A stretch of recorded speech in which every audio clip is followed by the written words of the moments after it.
All right, so a brother asked me to go over this, Jude 4. Okay, Jude 4. All right. Okay, so first of all, I'm going to show you some interesting stuff here. First of all, his name wasn't Jude, it was Judas, not the bad one. Judas was a common name. And so for certain men, is this word right here, parasuiduo.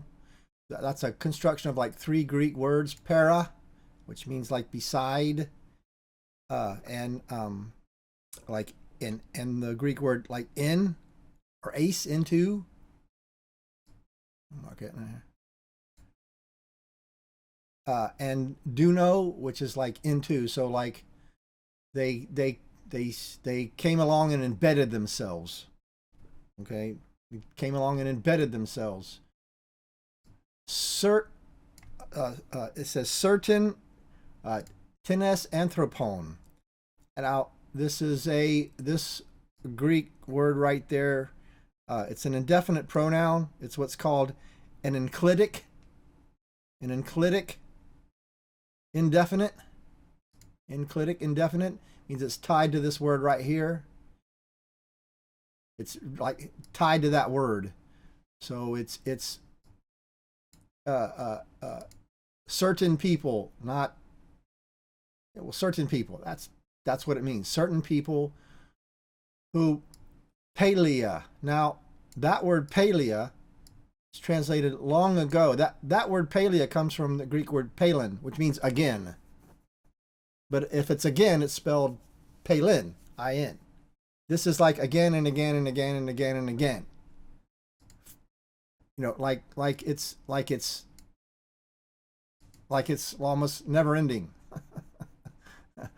Like long ago, not necessarily from the foundation of the world, but repeatedly from a long time ago. Prographo. Now,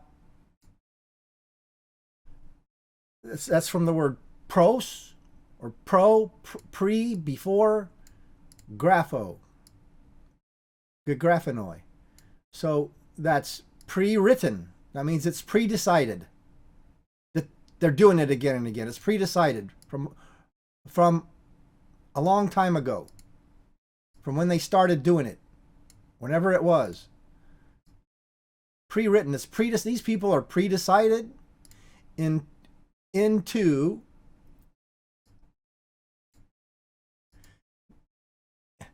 this krima, judgment. They're pre-decided into this judgment, the judgment that he's about to give them.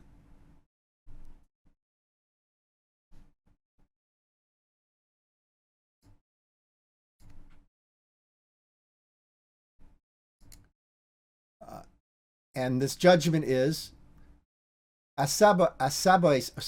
I just went over this word in the previous video. Sabamai. It's the Greek word sabamai, means like not worship. It's got an alpha privative here. It means worship not, or reverend not. It'll say ungodly. They're ungodly. They're unreverent, unworshipping.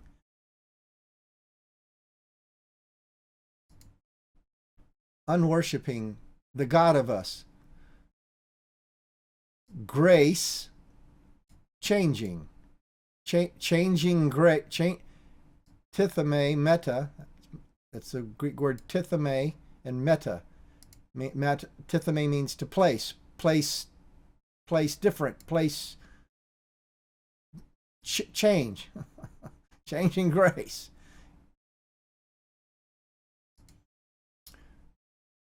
Into asalagia. That's not necessarily sexual. That's just something it's not. Something it's not supposed to be. Changing it's something it's not supposed to be. I'm going to show you what that is here in just a second. He is talking about certain people. I'm going to show you what they're doing, or one of the things they're doing, and this is one of the reasons I don't believe in what they call Holy Communion. He's in 1 Corinthians. He's talking about these people. He's going to mention it. I'm going to show you in just a second.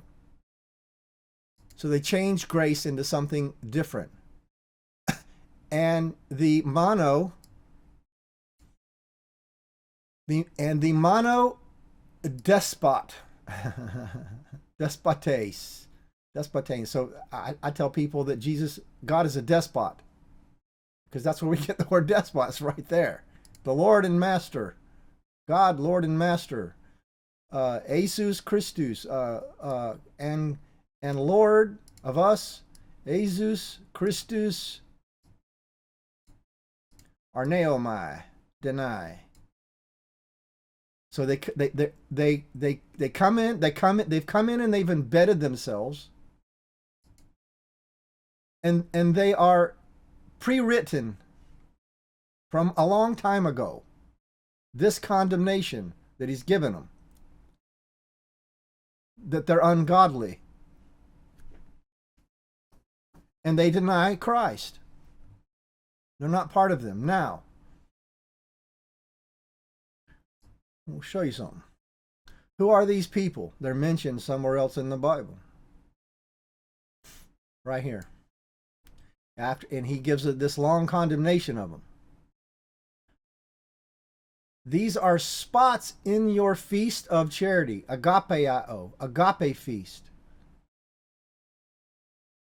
So, man, certain scholars that study this stuff, which I have dug into, they know that early on, right in the Bible, when the Christians just decided to start meeting on the first day of the week, and they would meet to feed the poor. Meet on the first day of the week, which is what we call our Sunday. And they would have what's called agape feasts. Not crackers and grape juice. They would meet to feed the poor in their church. They would eat too, but they would meet to feed the poor. I'm going to show you that. You could see it over in 1 Corinthians. This is the people they're talking about. So it gets down here. First of all, when you come together in the church, I hear there's divisions among you. And I partly believe it. For there must also be heresies. Now, let me stop on that word. That's the Greek word heresis. We get the word heresy from that. It means a choice. If there's any word in the Bible that was close to free will, it'd be this word right here. And it's used several times. For there must also be among you personal choices. This word is used in, I think it's 2 Thessalonians. God has chosen you from the foundation of the world to salvation. It's the word heresy. Heresis. That's that word. God's a heretic. People don't study this stuff. I don't know why. But it's that word, heresy, right there, heresis. Back then, the word was neither good nor bad. Today, it's a heresy. You're a heretic. How are you going to hell? That's not how they used the word back then.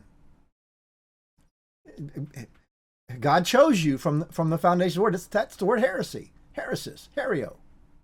Personal choice. Paul used it in Philippians. When he said when he was in jail, he's like, I would prefer to go be with the Lord, but I got to stay and be with you guys, or I got work to do. That's heresis. My personal choice is that I go be with the Lord. That's the word heresy, and it's translated sect. It's their personal opinions. Nowhere in if free will were true, you'd probably see this word right here. I herio Jesus. I heresy Jesus. That's what it means, like your personal choice, your personal opinions.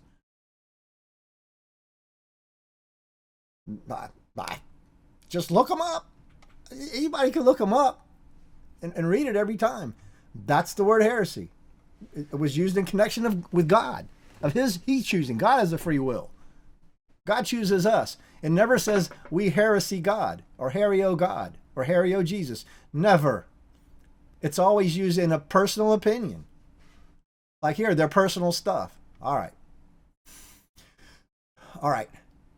Here you go. When ye come together, therefore, into one place, this talking about their agape feast. This is the people that are doing what Jude said, interrupting their agape feast. When you come together, this is not to eat the Lord's Supper. It's not. You're not. So the Lord's Supper was the last Passover. That was the Passover, their Passover feast. They laid down and they ate because they didn't have to eat on the run. They weren't going out of Egypt. That was part of their ceremony, and they ate a lot. They were coming there to eat. So he says, you're not coming there to eat the Lord's Supper. For in eating, everyone taketh his own supper, and one is hungry, and one is drunken. And one taketh his own supper, and one is hungry, and one is drunken. What? Have you not houses to eat and drink in before you come to have the agape feast? Or despise ye the church of God and shame them that have not? They're coming there. This is an agape feast. They're coming there to... Sorry, I clicked the wrong button. So, yeah, this is the agape feast. They're coming there to feed the poor in their church. They're coming there to have fellowship and to feed the poor in their church. And that's what Jude over here is talking about. Hang on. As he's condemning these people who are predetermined to be who they are, and for this condemnation, he says they are spots on your feast of charity, agape feast, when they feast with you, feeding themselves without fear. That's those people over in 1 Corinthians, the ones that were, pre-decided to be condemned, the ones that deny Jesus. They're not Christians. They snuck in. They're false. So, man, I hope that answers your question. Let me know.